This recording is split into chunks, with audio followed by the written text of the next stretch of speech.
Hey guys, in this how-to video, we're going to be unjamming a batten staple and a cordless batten stapler. You'll need a couple of tools, long nose pliers and 5mm Allen key. And if you have already have a cleaning kit, you'll have one of these, so you'll no need for a 10mm ring spanner. Alright, first of all, put on necessary PPE. And before we get started, we're going to remove all fasteners and batteries, so no fasteners in there.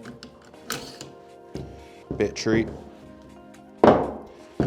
and fuel cell.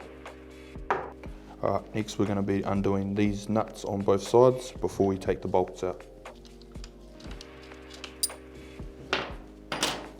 And now we're going to use 5mm Allen key.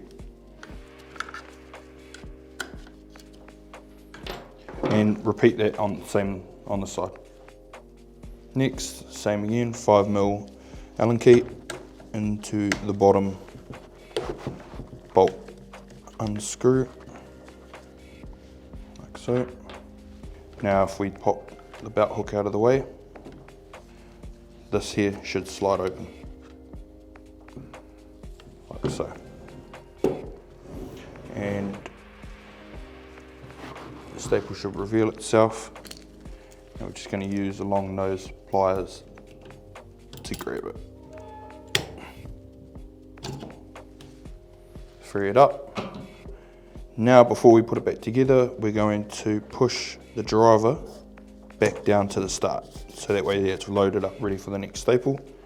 And close them up. First one to go in is the bottom one.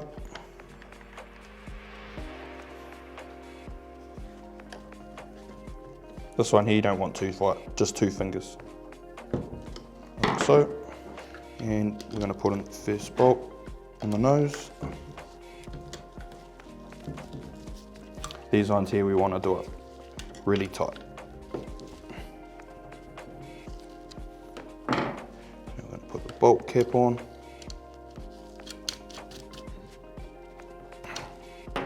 And repeat the same with this side. Awesome, you guys just watched us unjam a staple. Now you can get back out to that fence line that needs your attention. I really hope you found this helpful.